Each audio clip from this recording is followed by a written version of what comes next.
Bienvenue au podcast Sac du Cœur. Mon nom est Didier Orméjus et cette semaine, je suis accompagné par mon collègue, membre du Temple de la renommée du football canadien, ancien des Alouettes, des Argonauts, des Eskimos, gagnant de 2 Coupes Grey, Pierre Vercheval. Pierre, Salut la Didier. saison de la Ligue canadienne, oui, c'est toute une présentation. Hein? T'es Ouais, comme ouais, un on champion arrête du là. monde poids lourd, là, tu sais. Champion IBF, Ouais. WBO, tu sais, tout ça. Là. Écoute, Pierre, la saison de la Ligue canadienne est finalement commencée. On a passé 620 jours sans match de football au niveau de la Ligue canadienne. Tout ça, ça avait commencé jeudi. On va en parler, on va faire la revue des 4 rencontres qui étaient présentées cette semaine. Bien sûr, les Alouettes doivent patienter jusqu'à samedi afin de jouer leur premier match puisqu'ils avaient congé lors de la première semaine d'activité. Ensuite de ça, ben, toi et moi, on va faire le tour des actualités. Du côté de la NFL, les matchs préparatoires ont commencé, du moins il y en a eu un. Là, ça va vraiment se mettre en branle là, au cours du week-end. Ben écoute, on va commencer avec les Alouettes. Les Alouettes, ça fait longtemps qu'on ne les a pas vus en action. La dernière rencontre en match de saison régulière des Alouettes, ça remonte au 1er novembre 2019, le dernier match de la saison régulière de cette année-là. C'était à Ottawa. Les Alouettes avaient gagné 42-32. J'imagine que tu t'en souviens. Mais ça, c'est le passé. Il faut regarder de l'avant. Le Ouais. premier match de la saison va avoir lieu samedi soir à 19h sur les ondes de RDS. Les Alouettes qui seront à Edmonton contre les Elks. À quoi tu t'attends de la part des Alouettes cette année? C'est difficile là, d'y aller de prédiction, étant donné que ça fait près de 2 ans qu'on ne les a pas vus en action. Puis comme on l'a vu lors des matchs qui ont été disputés cette semaine, il y a eu des surprises. Puis il y a des joueurs qui n'étaient pas vraiment en santé, qui traînaient des blessures. Ah, absolument. Bon, premièrement, si on y va unité par unité, je m'attends quand même à ce que l'attaque des Alouettes puisse continuer sa progression. C'est-à-dire que pour une des premières fois depuis que Cavio a pris sa retraite, les Alouettes se sont présentés avec un quart numéro un. Il n'y avait pas de débat, il n'y avait pas de bataille. Alors là, vraiment, je pense qu'au niveau du livre de jeu, on peut ajouter au livre de jeu. Cette attaque-là a commencé la journée 1 du camp d'entraînement au même niveau qu'elle a terminé en 2019. Donc, ça, c'est intéressant. Dans une saison, il y a seulement 14 matchs. Dans une saison, il n'y a pas de match préparatoire. Amène-moi de la continuité, amène-moi de la stabilité. Ça, c'est numéro un. Vernon Adams qui devrait progresser. Ce que je veux voir, lui, c'est évidemment de prendre de bonnes décisions, bien protéger le ballon, parce que souviens-toi, on en a jasé en 2019. Et moi, dans ma description de match, combien de fois j'ai utilisé l'expression ce gars-là est béni. Parce que Je m'en plusieurs de souviens. ses passes auraient dû être interceptées. En bout de ligne, il a été victime de seulement 13 interceptions, mais il faut quand même être transparent dans tout ça puis regarder ça ouvertement. Puis dire, si moindrement l'autre équipe est plus opportuniste, c'est peut-être le double d'interceptions qu'il lance. Donc, il faut faire attention. Ça, je veux voir ça. Puis moi, le seul bémol que j'ai, écoute, fin de back, ça va être excellent. Le groupe de receveurs, ça va être un des meilleurs dans la ligue. Mais la ligne à l'attaque, par contre, on a fait plusieurs changements. Tout indique qu'on va s'associer avec Landon Rice à la position de bloqueur à droite. Comment ça va aller avec donc 4 Canadiens, un Américain. Tony Washington sera l'Américain du côté gauche. Au moins qu'il y a des changements cette semaine à l'entraînement. Alors, j'ai hâte de voir parce que c'est là que ça commence. Hein, tu le sais, c'est la guerre des tranchées. S'il y a une chose qu'on a apprise du football canadien, puis que Winnipeg nous a rappelé à la Coupe Grey, puis Winnipeg nous a rappelé jeudi dernier, ça se gagne dans les tranchées, puis l'élément physique doit être présent. Donc, la ligne à l'attaque, ça va être un bon test face à l'unité défensive de Northrop. Beaucoup de jeux en croisé, beaucoup de chassés croisés, beaucoup de blitz qui arrivent de tous les niveaux de la défensive. Donc, l'entrée de jeu, la ligne en attaque, on va vérifier sa cohésion avec les gens croisés. On va vérifier sa communication avec les blitz qui arrivent de partout. Donc, c'est un gros test pour commencer. Donc, tout part avec la ligne. Pour le reste, là, je ne suis pas trop inquiet, mais il faut que la ligne soit solide. Ouais, non, écoute, c'est le point d'interrogation, je crois, du côté de l'attaque des Alouettes. J'en parlais la semaine dernière durant le podcast avec Joey Alfieri. Comme ça mentionné, on a un excellent groupe de receveurs. William Stanback, secondé par l'ancien de la NFL, Cameron Artis-Payne, dans le champ arrière. Mais tu as parlé de la cohésion au niveau de la ligne à l'attaque. Au moins, ce que j'aime du côté justement de cette unité, c'est que c'est le même 5 partants qu'on a vu tout au long du camp d'entraînement. Dès la première séance d'entraînement, ce sont les 5 joueurs que tu as nommés qui était de la formation partante au niveau de la ligne à l'attaque. J'ai assisté à l'entraînement de samedi et c'est encore une fois cette ligne à l'attaque-là. Ça a été le cas du début jusqu'à la fin du camp d'entraînement, mis à part quelques séances au cours de laquelle on a inséré l'Américain Chris Schloger à la position de bloqueur à droite. J'imagine que c'était bon pour lui donner des répétitions au sein de la première unité quand même. Et Tony Washington avait raté également quelques entraînements durant le camp. Mais la cohésion, au moins, on n'a pas joué au jeu de la chaise musicale avec les 5 joueurs de la ligne à attaque. Je pense qu'on était conscient de ça du côté de l'attaque des Alouettes, que la cohésion, la chimie devait se créer au sein de cette unité. L'autre point d'interrogation que j'ai, je ne sais pas si tu es d'accord avec moi, c'est au niveau de l'unité défensive. On a un nouveau coordonnateur, Baron Miles. Toutefois, si je ne me trompe pas, Miles, ça va être la première fois qu'il va être coordonnateur d'une défense. On a des nouveaux visages également, hein. John Bowman, il était là depuis toujours. Il n'est plus là. Mais toutefois, on a fait des additions. Armando Sewell s'est greffé à l'unité défensive. Il va jouer à l'intérieur aux côtés de Rudy Barron. Donc, moi, j'ai hâte de voir la défense. Quand je regarde du côté court du terrain avec Greg Reed, Tyquan Glass, ça m'a l'air solide au niveau des demi-défensifs. Mais du côté large, ça laisse à désirer. Là. En tout cas, pas ça laisse à désirer, mais ce sont des points d'interrogation plutôt, je devrais dire. Donc, toi, qu'est-ce que tu penses de l'unité? À quoi tu t'attends de la part de la défense des Alouettes cette année? Je m'attends à ce qu'on ait une unité défensive qui soit plus agressive. Je pense que Baron Miles va vouloir être un petit peu plus agressif dans ses sélections de jeu. Je pense qu'on va vouloir créer plus de pression parce que pendant tout le temps d'entraînement, quel est le message qu'on a répété? Il faut déranger le corps adverse. Il faut créer du chaos.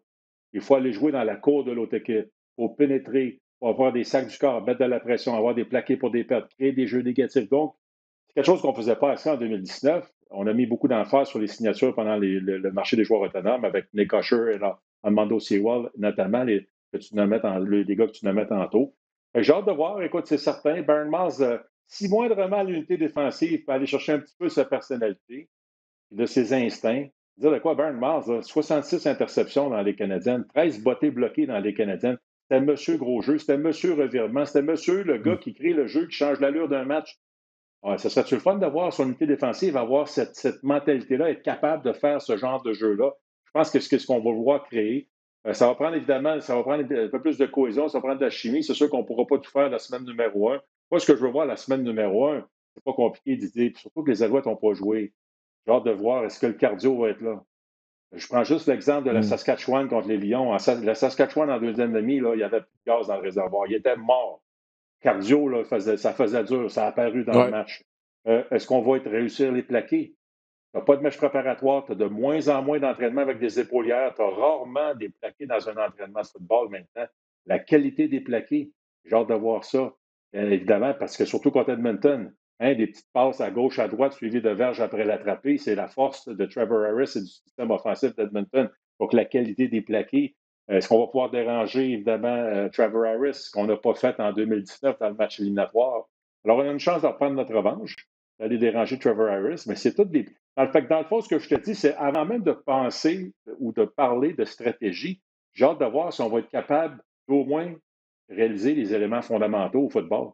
Ils sont toujours essentiels, peu importe le match. Ouais, non, ça, ce sont vraiment des bons points que tu amènes.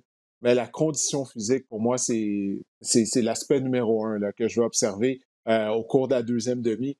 Parce que tu sais, peu importe, même si tu essaies de t'entraîner intensément, avec intensité lors des séances d'entraînement, tu peux pas recréer la vitesse, l'intensité d'un match.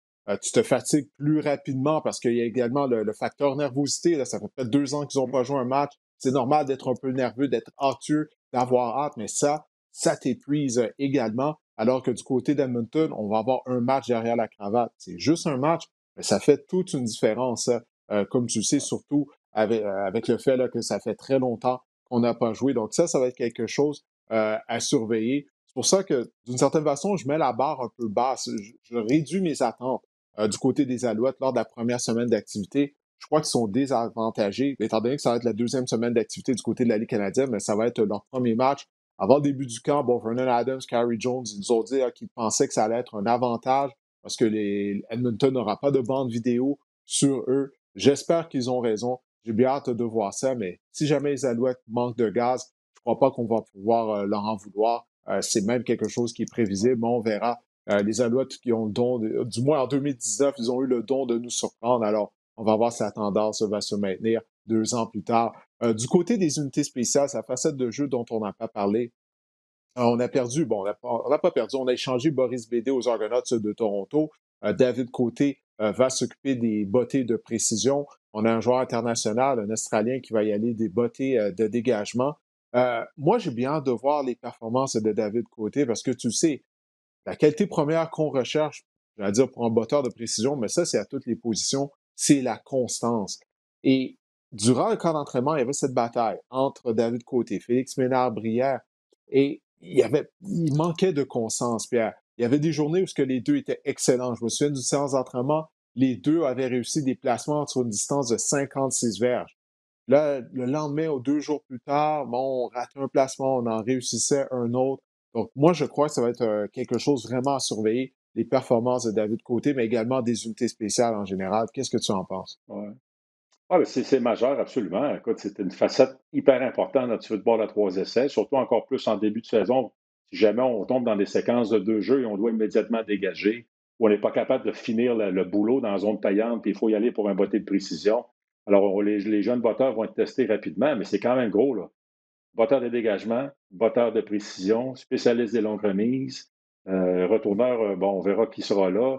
Mais je veux dire, tu sais, il y a quand même beaucoup de changements, là. C'est énorme, Oui, là. Tu sais, je regardais justement Ottawa, je regardais Ottawa quand ils ont joué contre Edmonton, je me disais, de quoi eux autres, là?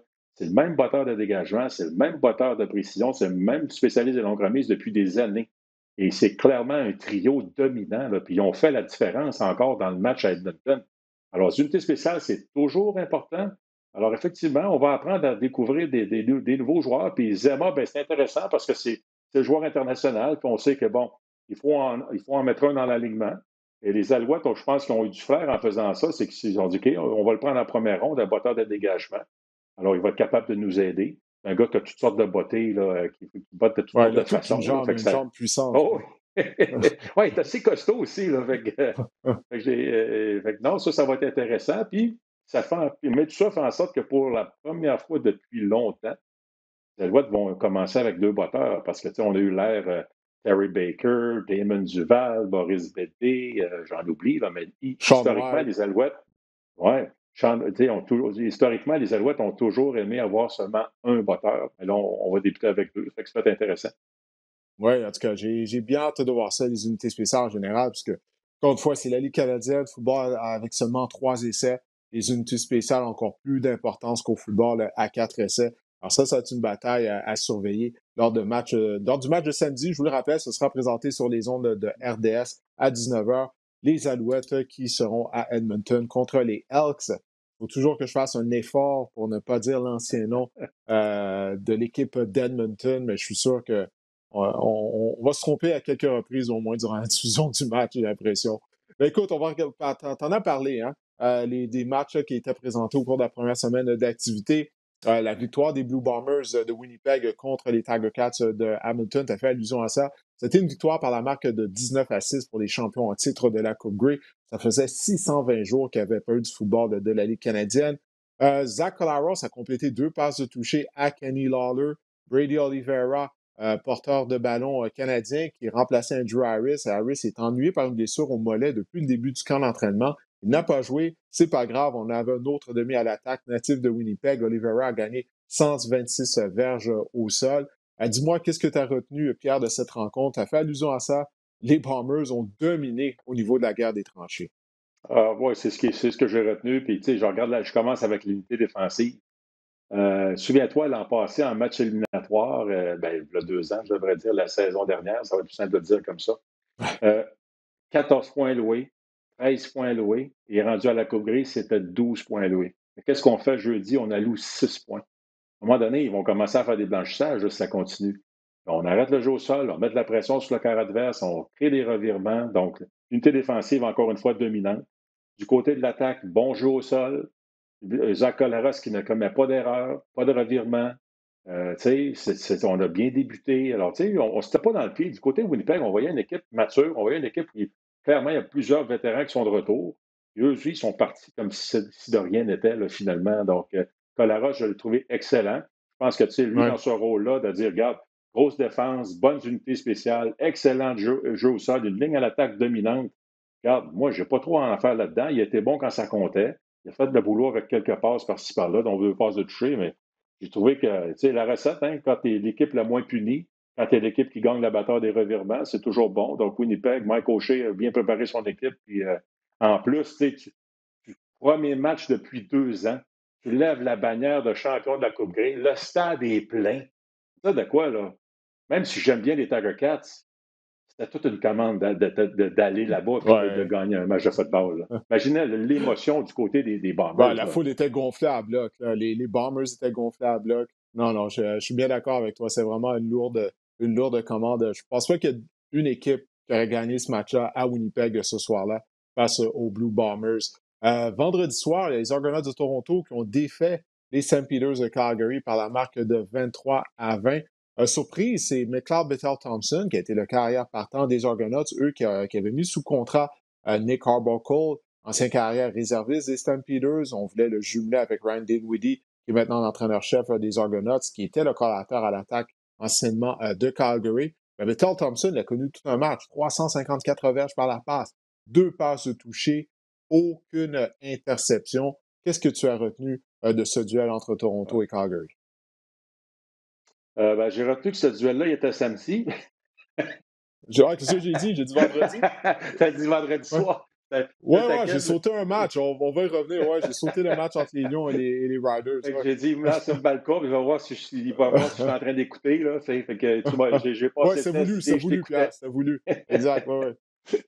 Ben, c'est sûr que Toronto, on avait tous hâte de voir ce fameux premier match parce que quand tu regardes l'alignement des Argonauts de Toronto, tu jurerais voir une équipe d'étoiles. Il y a du talent dans cette équipe-là, comme ça se peut pas. Si on pouvait donner la Coupe Grey à l'équipe la plus améliorée sur papier, bien, il faudrait la donner immédiatement aux Argonauts de Toronto. Mais des fois, ça ne veut pas dire que ça va geler ensemble, la cohésion va être au rendez-vous. Premier entraîneur-chef recru. La position de corps, on n'était pas sûr au camp d'entraînement qui allait jouer. Finalement, c'est Bethel Thompson. Mais moi, ce que j'ai retiré, au-delà des performances individuelles, ce que j'ai adoré des Argos, il y a un dicton au football qui est toujours bon, qui est toujours, comment je pourrais dire, il Toujours était vrai, bon v'là 20 toujours. ans, il est bon v'là, Ouais. il était bon v'là 20 ans, il était bon v'là 10 ans, il est encore bon aujourd'hui. C'est que tu pars vite et tu finis en force. Quand Mhm. je regarde les Argos, première séquence, 12 jeux, bang, touché. Fin de première demi, bottée de précision. On a la chance d'en faire un deuxième. Malheureusement, Bédé en ratant de 27 verges, mais on a fini fort en première demi. Troisième quart, on commence avec un super jeu, une super séquence. Gros jeu défensif de Sean Amos qui crée un revirement, qui crée l'échappée de Ricky Collins à la porte des bouts. Sinon, c'est un touché pour Toronto. Et Ouais. on finit le match. Et on finit le match avec 3 points pour prendre l'avance. Et après ça, interception de Bo Levi Mitchell pour sceller l'issue du match. Donc, je trouve que les Argos ont été bons dans des moments qui sont importants. Tu sais, dans des moments où il faut que tu sois bon, ils ont été bons. Fait que ça j'ai trouvé ça intéressant comme dynamique. Tu sais, là, vraiment, là, c'est ce qui m'a sauté aux yeux, c'est comment les Argos ont été capables de faire des gros jeux quand ça comptait, puis ont été capables de bien commencer, ont été capables de bien finir. Puis ça, au football, c'est une recette qui est toujours bonne. Ouais, non, je suis entièrement d'accord avec toi. Du côté des St. Peters de Calgary, on a plusieurs nouveaux visages, hein, à Ouais. position de receveur, à position de porteur de ballon, même au niveau de la ligne à l'attaque. Donc, pour le moment, on dirait que Bolivar Mitchell n'est pas aussi bien entouré qu'il a été par le passé. Mais un match ne fait pas une saison, mais ça va être quelque chose à surveiller, ça, parce que on prend toujours pour acquis que les St. Peters vont trouver des joueurs, hein. Année après année, ils trouvent des bons joueurs américains, même s'ils en perdent, ils les remplacent. Mais toute bonne chose a une fin. Alors, regarde, du côté de la NFL, la dynastie des Patriots est terminée. Est-ce que les belles années des Stamps vont. C'est le début de la fin, ça reste à voir, mais ça va être On va quelque voir. chose qui vaut la peine à surveiller, je crois. Bon, là, on Ouais, va ben, puis vraiment tu y sais, aller, Pierre. Ouais, vas-y. ouais, ben, j'allais dire, oui, parce que c'est quand même l'alignement le plus jeune de toute la Ligue canadienne, mais comme tu l'as dit, c'est une organisation très expérimentée. Alors, il faut faire attention, il ne faut pas s'endormir. C'est vrai qu'ils ont l'air vulnérables, mais attention, il ne faut pas s'endormir sur les Stampeders de Calgary, puis moindrement d'opportunisme s'ils gagnent le match, là, parce que, tu sais, 1 en 5 Ouais. dans la zone payante, bon, évidemment, les 3 revirements, dont l'échappée de Kadeem Carey, le nouveau porteur, là, puis bang, les Argos s'en vont marquer un touché immédiatement au troisième quart. Ça change l'allure du match. Donc, tu sais, Calgary était quand même dans le coup. Là. On aurait pu facilement gagner ce match-là. Donc, même bravo Argos. C'est jamais facile d'aller à Calgary puis de gagner un match, puis ils l'ont fait. Ouais, écoute, la saison est longue. Elle est moins longue qu'à l'habitude, seulement 14 matchs, comparativement à 18 matchs en temps habituel. Mais quand même, non, t'as raison. On va voir qu'est-ce que si les jeunes Stampeders vont s'améliorer au cours de la saison. Bon, là, on va vraiment y aller, là, vendredi soir, là, parce qu'il y avait les Lions de la Colombie-Britannique qui rendaient visite aux Rough Riders à Saskatchewan. Les Riders ont gagné par la marque de 33-29. la marque finale n'indique pas vraiment l'allure de la rencontre parce que c'était 31-7 à la mi-temps en faveur des Riders. Écoute, les Lions de la Colombie-Britannique, je me demande si on n'a pas assisté au début d'une deuxième saison consécutive désastreuse. L'histoire après la rencontre, c'était le carrière Mike Riley. Mike Riley qui n'a pas obtenu le départ au poste de carrière, puis on l'a envoyé dans la mêlée, bien qu'il est ennuyé par une blessure à un coude, alors qu'on tirait de l'arrière 32-9. Puis là, il n'avait pas de bras. Écoute, il lançait des canards partout sur Ouais, le terrain. Qu'est-ce que tu as pensé de cette situation-là qui était vraiment bizarre là, du côté des Lions, surtout qu'on parle ouais. de notre joueur de concession. Il me semble qu'on devrait essayer de protéger sa santé. Oui, parce que, puis est-ce que c'est, puis encore là, c'est tantôt, je faisais allusion au fait que c'est une saison de 14 matchs. Si c'est une saison de 18 matchs, est-ce que tout d'un coup, on se casse même pas la tête, on n'en discute même pas, puis Riley n'est pas en uniforme? Là, c'est rendu 14 matchs, on dit tous les matchs ont une plus grande valeur. Est-ce qu'on, là, Riley, qui est un guerrier, dit non, je suis capable, on fait des traitements, il répond bien pendant la semaine, on fait le même traitement avant le match, puis il répond moins bien, période d'échauffement, il est plus capable de rien faire. On part Nathan Rourke, alors moi, personnellement, je me dis, tu sais, si le gars, ça fait depuis le camp d'entraînement qu'il y a un problème au coude, faites-le pas jouer, là. Je dis, la saison est longue. Je sais que c'est juste 14 matchs, mais c'est quand même, la saison est longue. Fait que là, si tu le fais jouer plus tôt, puis ça empire la situation, il y a encore plus, je ne sais pas exactement qu'est-ce qu'il y a. Y a-tu plus d'inflammation? Il y a plus. En tout cas, ça faisait bizarre, surtout que euh, cette année, il faut faire attention. Là, c'était pas très transparent, puis ça avait pas l'air il y avait un gros manque de communication parce que je te rappelle que maintenant, avec la nouvelle loi qui a été passée au niveau du gouvernement, il va y avoir une occasion d'avoir plus de paris sportifs sur les matchs de la Ligue canadienne. Oui, Qui dit paris sportif dit que ça prend des gens qui vont mettre les odds, là, comment tu appelles ça en ouais, français? Là? j'allais dire, j'allais dire pas les preneurs au livre, mais Ouais, les ben ceux écarts, qui, les prédictions, c'est ça, les écarts. ouais, C'est tout, ouais. pour tout préparer les écarts et pour faire une offre de paris sportif qui se tient, qui est sérieuse, puis eux, ils ne sont pas dans le business de perdre de l'argent non plus. Là. Mais là, tu fais quoi avec ça? Là? Voyons donc, vous n'êtes pas sérieux. Vous voulez qu'on embarque là-dedans parce que ça va amener beaucoup d'argent aux équipes de la Ligue canadienne, ça, éventuellement. Alors, ça, ce petit côté-là, juste Ben, ça, là, c'est ce qu'on espère. c'est désastreux. C'est- Ah oui, absolument. Écoute, c'est ce qu'on espère du côté de la Ligue canadienne. On fonde beaucoup d'espoir justement sur le fait que maintenant, on peut parier sur les matchs et tout, mais il faut qu'on soit droit là, dans qu'est-ce qu'on offre, dans le Ouais, produit qu'on offre, comme la NFL le fait. Il y a toujours des rapports qui sortent après les séances d'entraînement pour nous dire qui s'est entraîné, qui s'est pas entraîné, quel joueur a une présence incertaine là, pour la prochaine rencontre. Des choses comme ça ne peuvent pas arriver. Ça fait juste ajouter malheureusement à la réputation de la Ligue canadienne, comme quoi que c'est difficile de la prendre au sérieux lorsque des choses comme ça se passent. Parce que moi, j'espère pour ouais, la santé de Mike Riley, premièrement, qu'il va être en mesure de retrouver la santé et s'il le faut, qu'on va lui donner un repos. ouais, Parce que Mike Riley est tout un joueur de football. Moi, j'adore le regarder. Tu sais à quel point c'est un joueur qui est tough. Il joue avec beaucoup de cran à la position de carrière. Donc, j'espère qu'il va être en santé parce que quand ouais. tu regardes les carrières à travers la Ligue canadienne de football, là, la majorité sont des vétérans. On n'a pas de jeunes carrières qui s'en viennent, là, qui vont être des futurs vedettes. Bon, Vernon Adams a 28 ans, il a une bonne saison derrière la cravate. Il faudrait que je regarde l'âge de Cody Fajardo. Cody Fajardo qui a bien fait, qui a encore bien Oui, fait. C'est lui que, tu sais, parce que, ben, exactement. c'est drôle parce que ces deux-là qu'on mentionne, tu m'ouvres la porte à cette parenthèse-là, c'est que je vois un peu les Il y a un similitudes dans le parallèle entre les deux. scénario de Fajardo et Oui, de Vernon Adams parce que les deux ont connu de belles saisons en 2019, donc les deux il n'y aura plus d'éléments de surprise, puis les deux, les attentes vont être très, très, très élevées. Fait qu'ils vont être capables de produire, parce qu'ils vont être capables de répondre à ces attentes-là, qui seront beaucoup plus élevées. Donc, Fajardo le fait. Excellent début de match, hein, 3 premières séquences, 3 touchés. C'est intéressant de voir parce que lui, il y a un nouveau coordinateur à l'attaque avec Jason Moss. Bon, le courant semblait passer. En deuxième demi, c'était plus difficile, mais c'était plus difficile pour toute l'équipe des Riders, là. Mais non, ça va être intéressant de voir ça, là, Fajardo et Vernon Adams, ouais, je les vois pareil. Là, quel genre entre guillemets, deuxième saison comme partant, là, ils vont connaître, parce qu'on parle souvent de la gang de la deuxième année comme partant. Là. Mhm. L'élément de surprise est parti, donc on verra. Ouais, non, non, ça, c'est un très bon point. Que Fajardo a été responsable de 3 touchés. Puis les Riders, je me demande, là, tu parlais de la condition physique, du conditionnement physique. Justement, on n'a pas manqué de gaz peut-être en deuxième Ouais. demi, également du côté des Rough Riders de la Saskatchewan. La dernière rencontre qui était présentée, elle avait lieu samedi soir, alors que le Rouge et Noir d'Ottawa rendait visite aux Elks à Edmonton. Ça a été une victoire à bas pointage de 16-12 par l'équipe d'Ottawa. C'est simple, la défense du Rouge et Noir qui a provoqué des revirements. Elle a intercepté 3 passes de Trevor Harris. Et écoute, 3 interceptions. Abdul Kane qui a retourné une de ces interceptions-là jusque dans la zone des buts sur une distance de 102 verges. On s'en allait inscrire un toucher du côté d'Edmonton. Alors, comme on dit, ça a été un changement de Ouais. momentum, un swing, si tu me permets l'expression, de 12 points d'un seul coup. Mais du côté d'Ottawa, moi, j'ai été alarmé par la performance de Matt Nichols, Pierre, parce que durant le camp d'entraînement, on lisait que Matt Nichols, il n'était pas remis de l'intervention chirurgicale qu'il a subie à son épaule droite au cours vers la fin de la saison 2019. Là, c'est statistique 12-20 pour 71 verges seulement.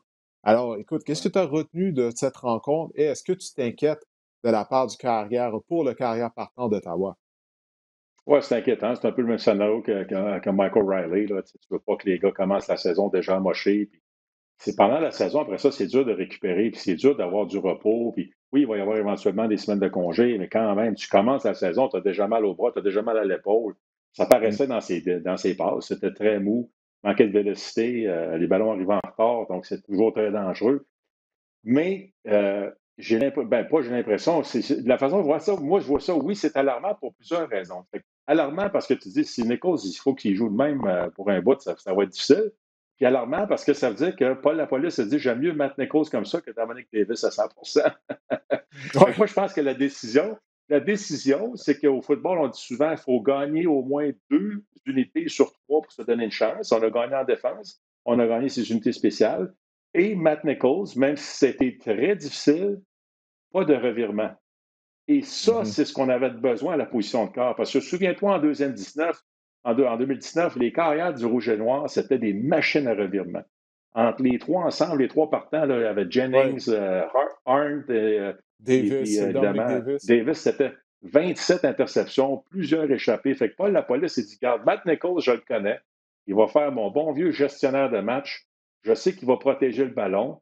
Fait que j'aime mieux avoir ça qu'un gars à 100% très athlétique. Là. Fait que, je pense que la décision était là, puis le pari était gagné. Moi, je ne m'attendais pas à ce que l'unité défensive de Mike Benevidez soit aussi dominante. Là. Parce que quand tu passes dans l'alignement défensif, tu as Antoine Trudeau, Abdul Kane, là, tu tombes dans le front défensif, tu dis OK, là, Avery Ellis, lié défensif, bon, c'est pas un des gros noms de la Ligue canadienne. Avery Williams, secondaire intérieur, c'est pas un des gros noms de la Ligue canadienne, tu sais.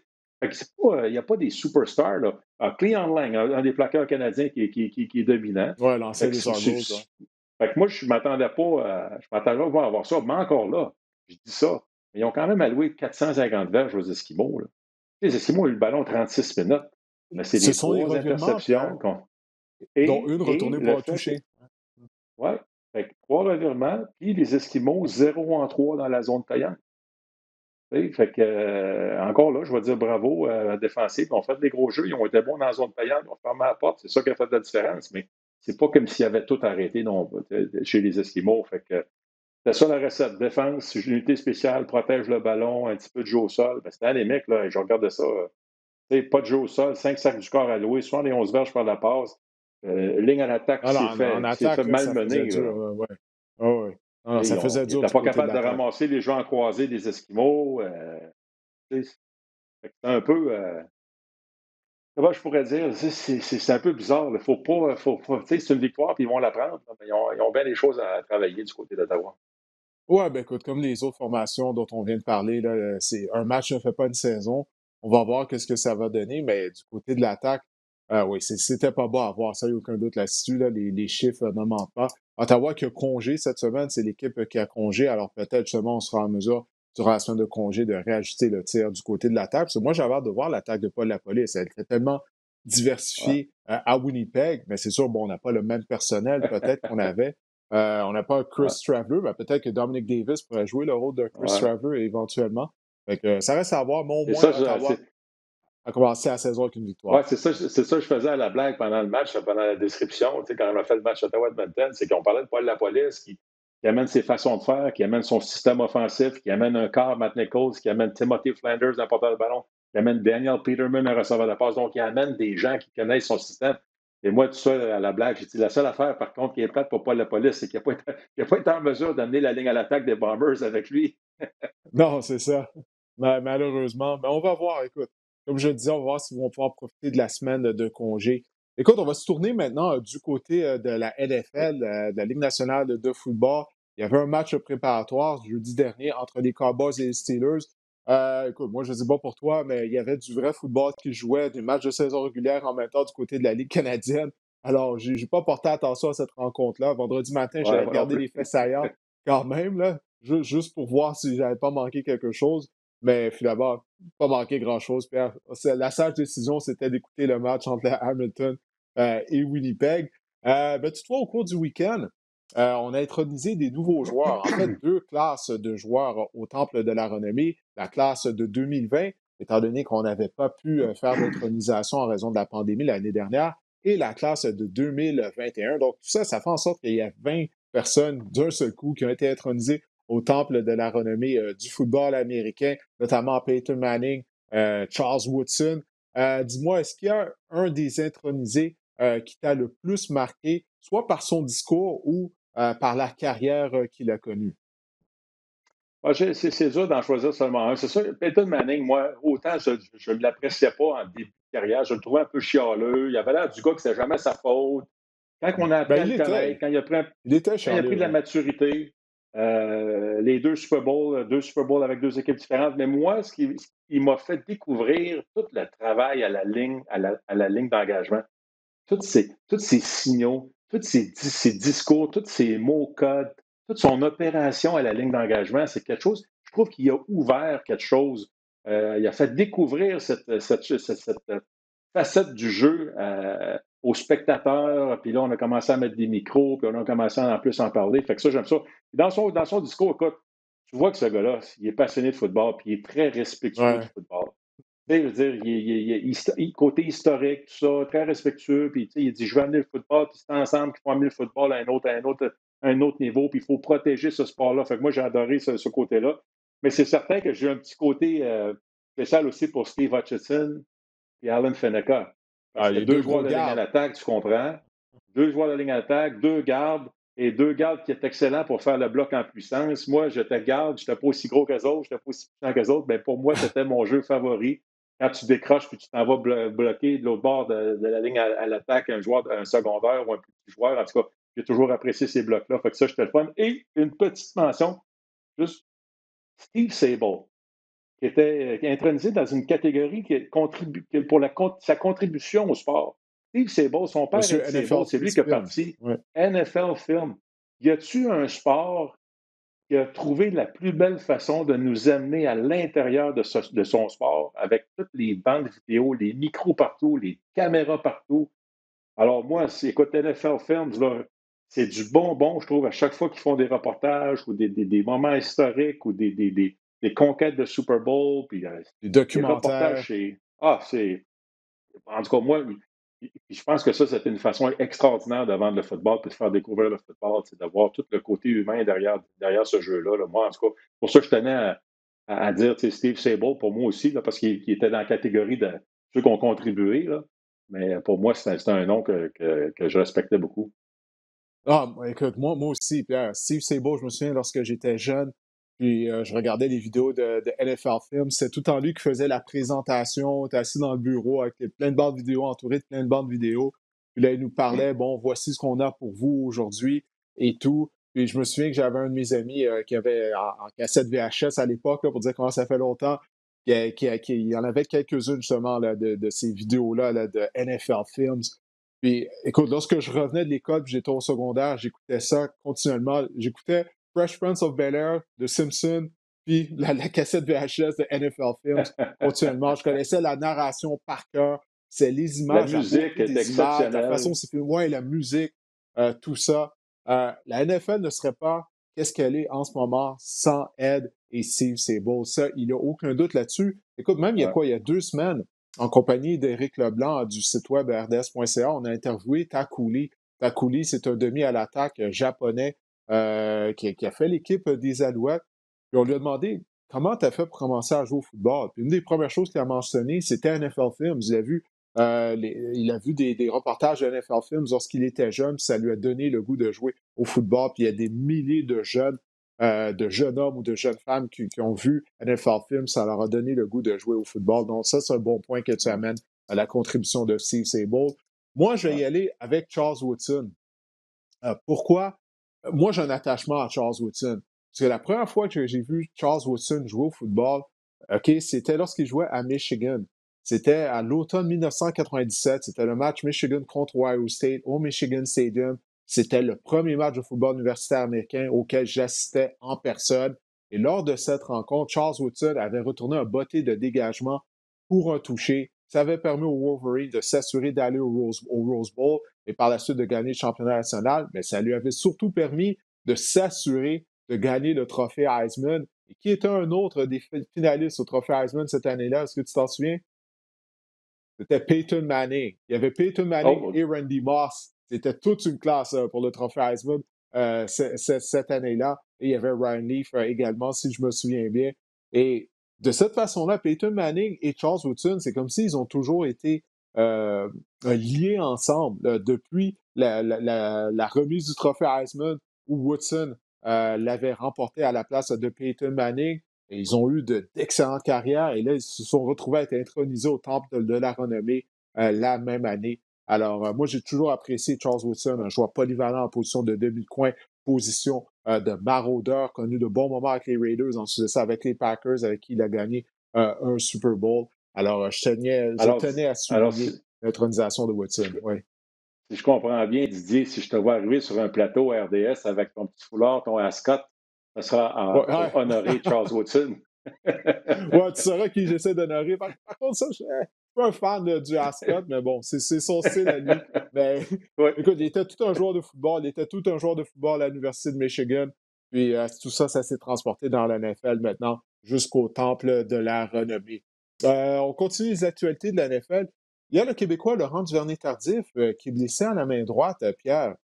Il y a un reporter qui couvre les activités quotidiennes des Chiefs qui a publié sur son compte Twitter une photo de Laurent Duvernay-Tardif qui avait un genre d'attel à une main. Il est blessé à la main droite, donc j'ai tenté d'en savoir un peu plus sur la nature de sa blessure, mais sans succès. Alors, il est blessé, ça fait quelques jours qu'il ne s'entraîne pas. Alors ça va être quelque chose qu'on va devoir surveiller Ouais, au cours des prochaines semaines, bien qu'il reste encore beaucoup de temps avant le début de exactement. la saison régulière. Là. Exactement. Donc, les matchs de pré-saison n'ont pas encore débuté, donc il va y avoir du temps. On verra bien si, tant que c'est pas si grave, parce qu'éventuellement, sur la ligne en attaque, c'est pas idéal, mais tu peux jouer là, avec un plâtre, tu peux jouer. Tu sais, il y a des façons de protéger une main et de quand même jouer, sauf que c'est Ouais. sûr que tu deviens hypothéqué. Tu ne peux pas retenir comme tu veux, tu ne peux pas utiliser toutes tes Ben, quand techniques. tu Mais considères c'est toutes les dommage blessures parce que tu peux avoir, au moins, ça, c'est une des moins pires là, que tu peux avoir. Ouais. oui, parce que tu peux encore travailler ton jeu de pied, tu peux encore travailler ton cardio. C'est Exact. sûr que Laurent, par contre, c'est plate parce qu'il n'a pas joué, évidemment, il n'a pas joué en 2020. Donc là, il manque des matchs préparatoires. Fait que, tu sais, lui, il a besoin de répétition, il a besoin d'un peu de match pour se débarrasser de la rouille, pour retrouver ses repères.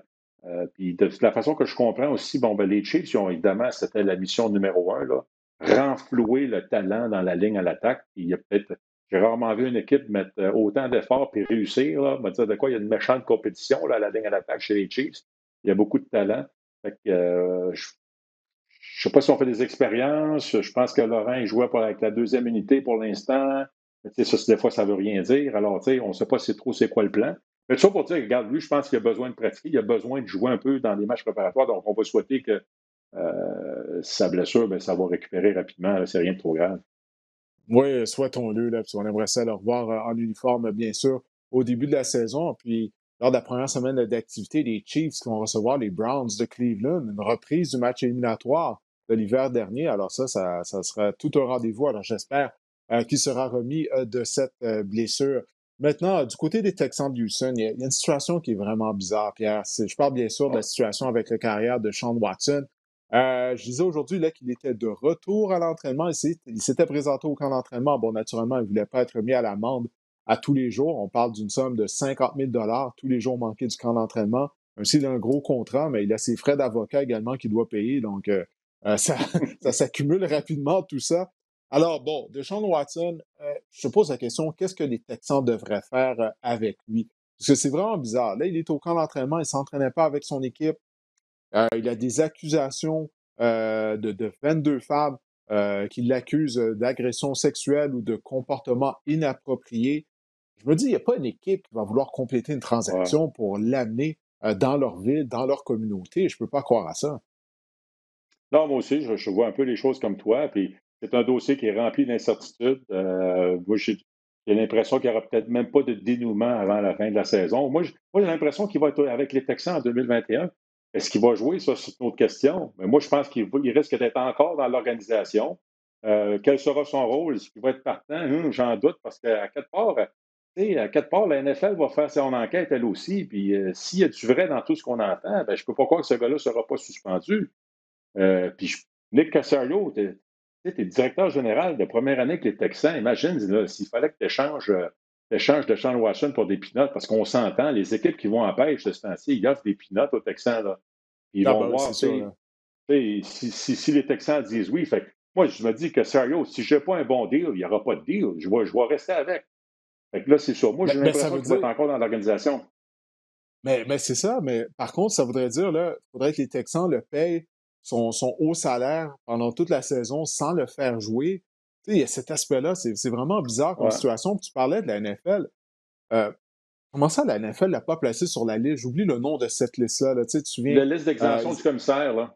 voilà, exactement. Pourquoi on ne l'a pas placé là-dessus en disant, bon, de cette façon-là, tu vas être rémunéré et puis tu ne seras pas dans l'entourage de l'équipe tant et aussi longtemps qu'on ne pourra pas mettre la lumière sur toutes ces accusations-là.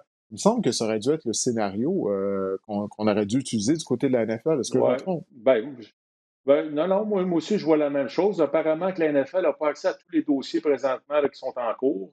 Est-ce que c'est parce qu'on n'a pas encore l'information totale, complète qu'on attend avant de prendre une décision? Fait qu'on on fait attention de ce côté-là. Mais du côté de Watson et son agent, ce qu'ils ont fait de se présenter au camp, c'est une bonne affaire, là. Parce que moi, je me disais, si tu veux savoir si tu veux savoir quel est ton futur, la meilleure chose, c'est que tu te présentes au camp. Parce que là, toi, tu fais ce que tu es supposé faire. Tu te présentes, tu es un joueur, tu te présentes au camp, tu l'as dit, tu n'auras pas d'amende salée de 50 000 par jour. Et là, on dirait que tu pars le compte à rebours pour l'équipe et pour la NFL. Parce qu'à Tu mets de la quelque part, pression sur eux. moi, Oui. c'est ça, tu sais.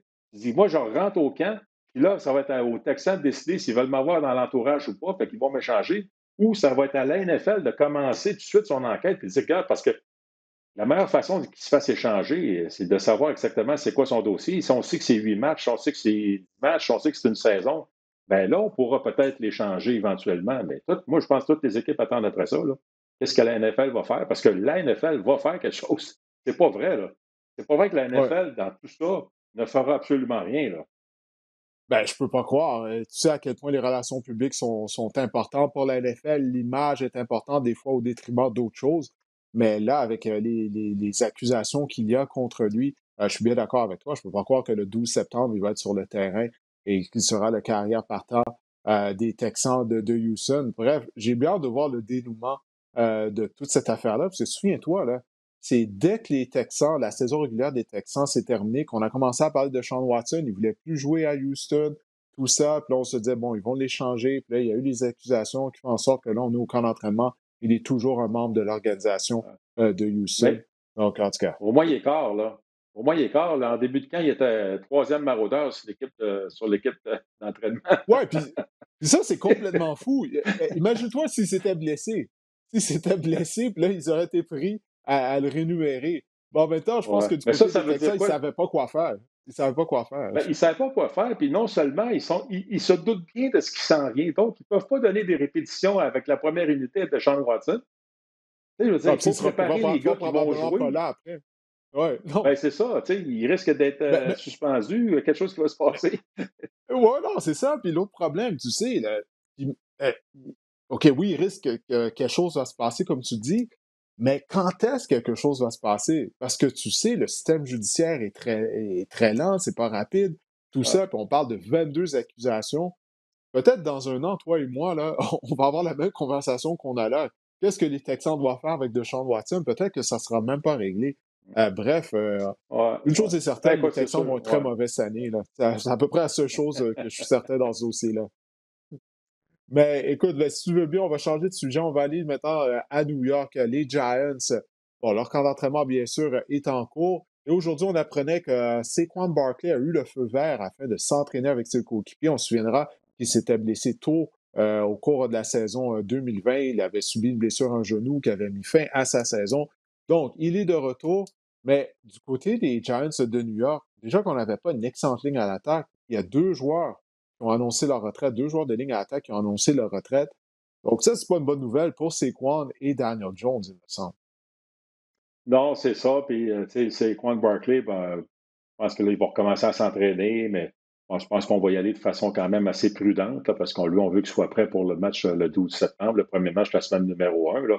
Mais souhaitons qu'il soit, parce qu'en forme, tu sais, en 2018, là, c'était plus de 2000 verges total par la course, par la passe. En 2019, ça avait baissé, puis évidemment, ben, il se blesse tôt dans la saison. Je pense que c'était la semaine 2 contre les Bears, là, qui avait subi Ouais, sa déchirure au Chicago, croisé antérieur. Fait que ça, c'était une mauvaise nouvelle, mais la bonne nouvelle dans tout ça, c'est que c'est pas arrivé la semaine numéro 16. Fait que là, il risque d'être prêt. Puis la question, puis là, je niaise un peu avec mon commentaire, mais comment est-ce qu'un gars avec des cuisses aussi géantes, aussi massives, peut se déchirer un croisé antérieur? Parce que, tu sais, les muscles autour du genou, c'est tout ça qui tient le genou, là. Fait que, ouais. bon, je ferme ma parenthèse, là, mais là, donc, c'est sûr que ça peut juste aider les Giants, puis j'espère qu'on va y aller de façon intelligente. Mais oui, c'est inquiétant parce que, tu sais, en plus, Joe Judge n'était pas trop satisfait du comportement de ses joueurs là, dans les derniers entraînements. Il y a eu des batailles générales. Il les a fait courir, push-up, il les a punis à la manière un peu style universitaire, style football amateur. Est-ce que c'est pour Ouais. ça qu'il y a des vétérans, joueurs de ligne à la CAQ qui ont dit, garde, moi, j'ai d'autres choses à faire dans la vie. Là. Ça ne me tente pas de passer dans ce genre de style-là d'équipe. Là. Fait que, C'est ça va trois être à joueurs au suivre, mais total qui ont garde. annoncé leur retraite. Ouais.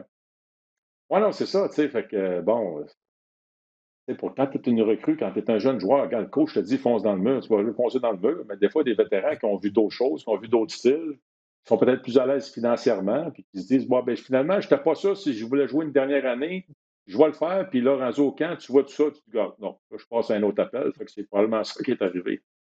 Ouais, en tout cas, ça fait mal à la ligne d'attaque des Giants en termes de profondeur. Et ils ont également perdu les services d'un joueur, le mieux, qui s'est blessé il y a quelques semaines. J'appelle le mieux, c'est le mieux, mais en plus de ça, il porte le numéro 66. Je ne sais Shane, pas si tu es un fan ben de oui. Mario Lemieux. Oui, Shane Ouais, je Lemieux. pense qu'il y a une histoire derrière ça. Oui, il y a une histoire Ouais, derrière ça, là, je pense d'ailleurs. c'est ça, je me suis toujours demandé à chaque fois David que je le Arsenault vois. me l'avait expliqué. Ah oui? Ah, OK, c'est possible. Je Oui, me disais, oui, mon oui, Dieu, oui. ça peut pas être une coïncidence. Son nom de famille, c'est le mieux, puis il porte le numéro 66 en plus. Ben, ça va être quelque chose à surveiller parce que c'est l'année de vérité, là. Cette ligne à attaque des Giants, c'est l'année de vérité pour Daniel Jones en tant que carrière partant. Alors, s'il ne joue pas d'une bonne protection, on est allé chercher des receveurs de passe, Kenny Galladay, notamment. Alors, on va voir qu'est-ce que ça va donner, mais encore une fois, il reste encore du temps avant le début de la saison. Maintenant, du côté des Colts d'Indianapolis, on sait qu'on a perdu les services de Carson Wentz. Il a été opéré à un pied. On parle d'une absence entre 5 à 12 semaines. Et puis, ça, c'est possiblement la pire chose. D'avoir une blessure qui pourrait peut-être prendre 5 semaines afin qu'il récupère. Donc, ça fera en sorte qu'il serait prêt pour le début de la saison. Mais si c'est 12 semaines, mais là, on ne le verrait pas avant le milieu de la saison, puis la saison pourrait être perdue pour les Colts d'Indianapolis. Qu'est-ce que tu fais là? Si t'es Chris Ballard, le DG des Colts, est-ce que tu n'es pas tenté d'appeler Philip Rivers, lui demander peut-être de revenir? Rivers qui est entraîneur au niveau d'une école secondaire là, présentement. Oui, puis Philip Rivers, en passant, qui a laissé la porte ouverte, hein, qui a lancé un message à travers son agent, il pourrait être disponible si jamais une équipe a besoin de ses services. Mais moi, je pense que ce serait plus dans un scénario milieu de saison, fin de saison, tu cherches un carrière, tu es dans la course aux séries, tu veux un vétéran. Je pense que ce serait plus dans ce scénario-là. Moi, que Philip Rivers m'a dit de quoi Didier, si j'avais 9 enfants à la maison, peut-être que moi aussi, je voudrais aller au camp d'entraînement. Ouais. Peut-être que j'aurais Ouais. besoin d'argent, puis peut-être que je voudrais Mais un petit peu de tranquillité. Je sais pas, on parlait d'NFL Films, est-ce qu'ils ont déjà fait un documentaire, un reportage sur la famille Rivers? Je serais curieux de voir juste la routine le matin pour envoyer tout le monde à l'école. Mais, Écoute, ça doit être quelque chose. ouais. Il a les moyens, peut-être qu'ils ont quelqu'un de Ouais, nounou qui les aide, parce que je peux pas croire, ouais, 9 sûrement. enfants. Mais tout ça c'était ma blague. Mais pour répondre à ta question, non, moi, je suis Chris Ballard. Non, moi, je l'appelle pas Philip Rivers. Parce que justement, c'est arrivé au début du camp d'entraînement. Alors, si c'était tu sais, dans un autre moment, peut-être que tu y penses. Mais là, au début du camp d'entraînement, regarde, on va relaxer, on a une bonne défense, on a un bon jeu au sol. Et on va donner des répétitions à nos jeunes carrières. On va voir dans les matchs préparatoires. Tu l'as dit, Carson Wentz, peut-être un scénario favorable, il revient plus tôt que prévu. Tu as Jacob Eason, qui était un choix de quatrième ronde l'an dernier. Donc, lui, c'est sa deuxième année dans le système. Je comprends qu'il était troisième l'an passé, derrière Jacoby Brissett et Philip Rivers. Pas beaucoup de répétitions, mais au moins mentalement, il connaît le système. On nous dit souvent que Frank Reich, il a le tour avec les carrières. C'est un peu un gourou. Il a le tour d'aller chercher le meilleur chez ses carrières. Regarde, tu as de la chance, Frank, d'aller de voir ce un jeune joueur peut faire. Puis je reviens avec la formule défense, jeu au sol, play action. Tu sais, c'est Mais, une recette qui est bonne pour plusieurs corps, ça. la seule chose pour le jeu au sol, on a également perdu Quentin Nelson. Ouais. Notre super garde. Là, tu Même parlais de blessure. Hutchinson, de Faneka. Il fait dans le même moule que ces joueurs-là. On le voit lorsqu'il décroche, c'est comme un train là, qui arrive à toute allure. Même blessure, comme tu l'as dit, blessé un pied, il a été Mm. opéré. Donc, même là, est-ce que le jeu au sol, avec Jonathan Taylor, qui est excellent en tant que recrue l'année dernière, sera productif? Donc, ça part vraiment mal, là, ce camp d'entraînement-là pour les coachs d'Indianapolis. Écoute, notre dernier sujet nous amène à Buffalo, où Josh Allen a fait sauter la banque. Contrat de 6 ans, 258 millions, jusqu'à une valeur maximale de 258 millions, 100 millions garantis. Pierre, ça, c'est un record. Je disais les commentaires de Baker Mayfield. Lui, il disait qu'il était très heureux de ce nouveau contrat de Josh Allen, cette prolongation de contrat, puisque lui aussi, il est en négociation avec les Browns de Cleveland. 6 ans, 258 millions. Bon, est-ce qu'on n'aurait pas dû attendre un peu du côté des Bills? Allen a été incroyable l'année dernière. Il était un des candidats au titre de joueur par excellence. Il nous a épaté tout le monde. Il s'est amélioré en tant que passeur, a été beaucoup plus précis qu'il ne l'avait été au début de sa carrière. Tout ça, c'est sans le support d'une bonne attaque au sol. Il était l'attaque des Bills, ou à peu près. Mais j'aimerais savoir une deuxième bonne saison de Josh Allen avant de lui donner 100 millions de dollars garantis. Qu'est-ce que tu penses de cette prolongation de contrat pour la carrière étoile des Bills? Ouais. Non, je trouve pas que c'est trop tôt. Regarde, j'ai adoré ce qu'il a fait l'an passé. Je pense que, bon, eux sont à l'interne, ils voient tout ça, là, ils voient toutes les répétitions, ils voient tous les entraînements, ils voient toute la maturité, ils voient tout le comportement. Ils ont beaucoup plus de données que nous pour prendre ce genre de décision-là. Et tu sais, 258 millions, il faut faire attention, là, parce que, bon, on parle de 150 millions garantis, mais tu as le premier 100 millions à la signature, tu as un 50 millions potentiellement garanti après quelques années. Bref, c'est compliqué. Les équipes sont excellentes pour faire des contrats où on peut se sortir du contrat relativement facilement et relativement vite. C'est beaucoup d'argent. Et là, le plafond salarial va monter, évidemment. Les équipes ont plus d'argent que jamais. Fait que je pense on s'est dit, regarde, on ne se cassera pas la tête, on veut de la stabilité. On règle ça tout de suite. Ça va être un deal présentement versus dans 2 ans. Tu sais, il y a tout ça aussi, ça monte tout le temps la valeur des carrières. Là. Ouais, ça Fait va que tu parlais devenir de nos Baker bêtes, Mayfield. presque, ouais. Ouais, ben c'est ça, tu sais. Puis, tu sais, t'as Mahomes là, qui est à 45 millions par année. Josh Allen va être à 43 millions par année. C'est bon. Fait que non, moi, je trouve que c'est plus de source de distraction. Let's go. C'est réglé. C'est fait avant la saison. Aussi, ben, tu vas pouvoir gérer ton plafond salarial pour greffer des joueurs parce que Josh Allen, il ne fera pas ça tout seul. Là. Fait que là, on sait pour les prochaines années qu'est-ce que notre carrière va nous coûter, où on va pouvoir dépenser, comment on va pouvoir dépenser. Fait que je pense que tu sais, au niveau de la gestion, là, c'est correct. Fait que, comme tu dis, Baker Mayfield va être content. Un autre qui doit être content aussi puis qui doit être un petit peu curieux, c'est Lamar Jackson. Oui, C'était dans le même repêchage. Souviens-toi, tu as exact, la même Baker année. Mayfield, Sam Darnold, Josh Allen, oh, l'excellent Josh Rosen et Lamar Jackson. Lamar Jackson a quand même été joueur par excellence, celui-là, là, une année. Là. Oui, il faut J'ai hâte monnayer de ça. voir Il faut comment les monnayer ça Ravens du vont gérer côté. ça. Hier, il y a déjà quelqu'un qui m'a dit tout est monnayable. Alors, Oui, du côté de Lamar Jackson, il va tenter de monnayer ça, et ouais. avec raison. Écoute, il est tellement important du côté de l'attaque des Ravens de Baltimore. Ben, du côté des Bills, écoute, ça fait tellement longtemps qu'on était à la recherche de carrière de concession depuis Jim Kelly, là. ça fait longtemps. Alors, encore une fois, là, je mentionne NFL Films. Lorsque je regardais les NFL Films, quand j'étais jeune, souvent, ben, il y avait des vidéos des Bills avec Jim Kelly, Bruce Smith, Thurman Thomas. Ça fait longtemps, là, tout ça. Donc, je pense, comme tu dis, on s'est dit, on a notre homme, on va le rendre heureux, Ouais. on va régler ça tout de suite en lui donnant une prolongation de contrat. Mais j'espère qu'Allen sera en mesure de répéter le genre de saison qu'il a connu en 2020 parce que vraiment, il était électrisant. Moi, il m'a vraiment épaté. Je ne Ouais. croyais jamais qu'il allait Ouais. connaître ce genre de saison-là. Il ne faudra juste pas qu'il soit le meilleur porteur de ballon encore une fois, là, parce qu'à un moment donné, il Ouais. va se faire frapper, puis ça va l'hypothéquer là, physiquement. Mais pour améliorer le jeu au sol là, du côté des porteurs, mais j'ai hâte de voir parce que il a quand même amené l'équipe en finale d'association l'an passé contre les Chiefs. Alors, on s'en va dans la bonne direction, on progresse année après année. J'ai hâte de Ouais. voir, mais là, les attentes vont être élevées. Ouais, non, Alors, ça, c'est il sûr n'y a que. aucun doute là-dessus. Il n'y a aucun Puis, doute on là-dessus, va mais écoute, voir ils sont parce que. l'équipe à battre toujours dans la section Est Ouais. américaine. Puis on va voir parce que, tu sais, il y a toujours un dicton qui dit ah, ben là, la meilleure façon de gagner un Super Bowl, c'est quand tu as un corps arrière qui est encore sur son premier contrat, qui ne coûte pas trop cher. Comme ça, tu peux payer Mm. les autres joueurs puis tu peux aller chercher du talent ailleurs. Fait que là, il y en a qui disent à Buffalo ah, non, mais non, c'est terminé. Là, ils ont donné trop d'argent à Josh Allen. Tu ne peux pas gagner un Super Bowl, ils n'auront plus assez d'argent. Le plafond va monter. À part de ça, l'an passé, là, c'était pas un joueur recru sur son premier contrat qui a gagné le Super Bowl, là, c'était quand même Tom Brady. Fait que oui, tu peux gagner Exact. un Super Bowl avec un carrière qui n'est pas sur son contrat recru. Ouais, non, non, t'as raison, t'as entièrement raison. Mais tu sais comment c'est, les gens doivent toujours trouver une raison de Ouais. chialer ou trouver un angle de différent. Écoute, comme tu l'as dit, le plafond salarial va augmenter. Cette année, il n'a pas augmenté autant que prévu en raison de la pandémie. Mais là, les stades vont être remplis. Écoute, non, non. Dans quelques années, ce contrat-là, comme on disait tout à l'heure, ça va être une aubaine.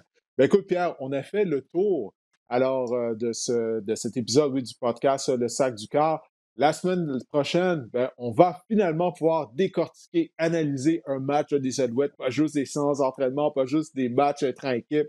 Il va y avoir un match, je vous le rappelle, ça va être présenté sur les ondes de RDS samedi soir à 19h, les Alouettes qui seront à Edmonton. Pierre, je te remercie énormément de ton passage au podcast Le Sac du Cœur. Pour les gens qui nous regardent ou qui ont téléchargé le podcast et qui nous ont écoutés, ben, je vous remercie également. On se reparle la semaine prochaine. Salut Didier, merci.